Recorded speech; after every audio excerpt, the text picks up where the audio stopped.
Good morning to all of you students. बेटा अब हम +1 कॉमर्स में जो चैप्टर नंबर लेके चलेंगे वो चैप्टर नंबर है 21 आपका फाइनेंशियल स्टेटमेंट। फाइनेंशियल स्टेटमेंट बहुत बहुत बहुत ही इम्पोर्टेंट चैप्टर है बेटा। इसके टोटल 2 चैप्टर हैं, फाइनेंशियल स्टेटमेंट और एक आता है फाइनेंशियल स्टेटमेंट विद एडजस्टमेंट। ठीक है, तो फाइनेंशियल स्टेटमेंट अपना आप में एक बहुत लेंदी चैप्टर है, बहुत स्ट्रॉन्ग चैप्टर है और समझोगे तो बहुत इजी चैप्टर भी है बेटा। ये चैप्टर एक ऐसा चैप्टर होता है जो बेटा आपकी पूरी लॉन्ग लाइफ काम आता है। एक लंबे समय तक आप किसी भी सेक्टर में जाएंगे, चाहे आप किसी कंपनी सेक्टर में जाएंगे या किसी आप बैंकिंग सेक्टर में जाएंगे, तो बेटा ये चैप्टर तो आपका हर बार काम आता है, हर बार। तो इस चैप्टर पर फोकस करिए, बिल्कुल बहुत अच्छे से समझिए, कोई किसी तरह का डाउट ना रह जाए, तो इसलिए इस चीज़ पर ध्यान दीजिए। फाइनेंशियल स्टेटमेंट को हम एक और नाम से जानते हैं, दैट मीन्स फाइनल अकाउंट। क्या? ठीक है, इसको एक और नाम से भी जानते हैं हम, इनकम स्टेटमेंट। ठीक है, तो इसके बारे में अच्छे से पढ़ेंगे। देखिए, फाइनल स्टेटमेंट या फाइनेंशियल स्टेटमेंट या फाइनल अकाउंट होते क्या हैं। हमारा जो फाइनेंशियल ईयर होता है, फाइनेंशियल ईयर जो होता है हमारा बेटा, वो आपको अच्छे से पता है, मैं पहले भी काफ़ी बार बता चुका हूं। 1 अप्रैल से 31 मार्च, 1 अप्रैल से 31 मार्च हमारा फाइनेंशियल ईयर होता है, पूरे 12 मंथ्स का। कितने मंथ्स का? 12 मंथ्स का। ठीक है, ऐसे हमारे पास कैलेंडर ईयर होता है।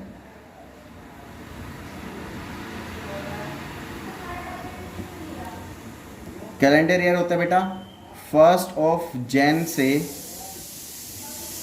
31 दिसंबर। ये भी कितने मंथ का होता है बेटा?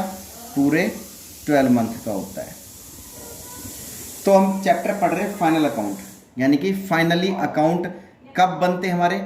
या तो अगर कोई बिजनेस 1 अप्रैल को स्टार्ट करा तो उसके अकाउंट कब फाइनली बनेंगे? 31 मार्च को। अगर कोई बिजनेस स्टार्ट करे 1 जनवरी से अपने बिजनेस, तो बेटा उसके अकाउंट कब क्लोज होंगे?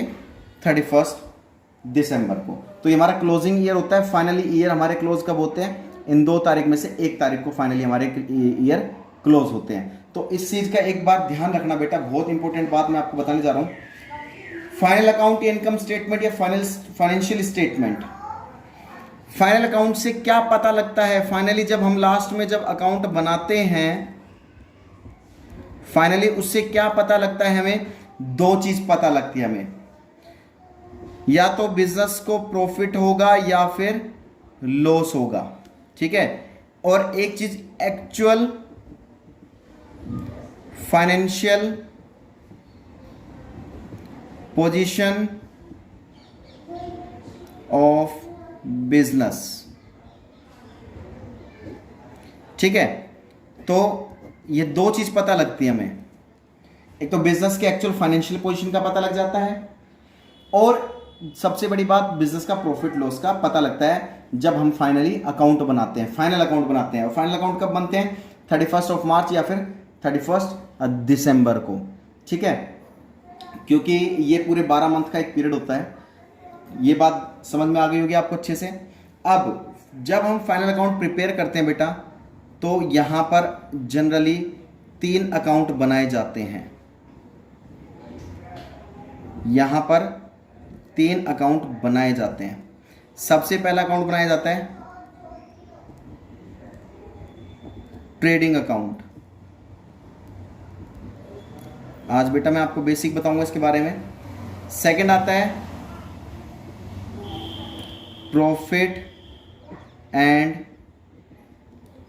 Loss account. तीसरी जो आती है वो आती है बैलेंस शीट। ठीक है, हम 3 अकाउंट बनाते हैं। सबसे पहला जो अकाउंट आता है वो आता है ट्रेडिंग अकाउंट, सेकंड आता है profit and loss account, and third आती है बेटा जो बैलेंस शीट। ये 3 पूरे चैप्टर में 3 अकाउंट बनते हैं इसमें। अब सबसे पहली बात, जब भी हम ट्रेडिंग अकाउंट बनाते हैं तो यहाँ से हमें या तो ग्रॉस प्रॉफिट का पता लगेगा, जो भी प्रॉफिट होगा यहाँ से ग्रॉस प्रॉफिट, या फिर जो लॉस होगा वो ग्रॉस लॉस होता है।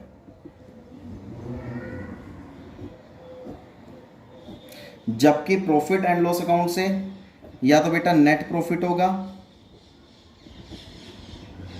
या फिर नेट लॉस होगा।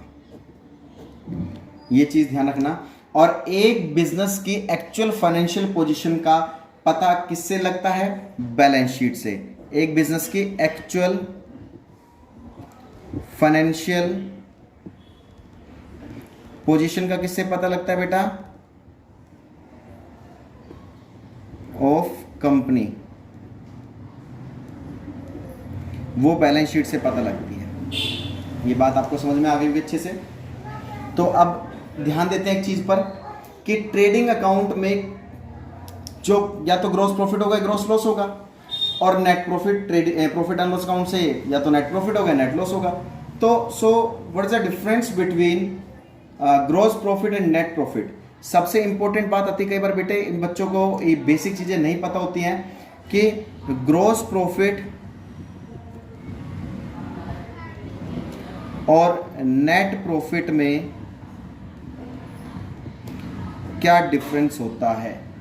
ये बहुत ही इंपॉर्टेंट चीजें होती है, बहुत ही इंपॉर्टेंट बात है। तो ग्रॉस प्रॉफिट क्या होता है बेटा?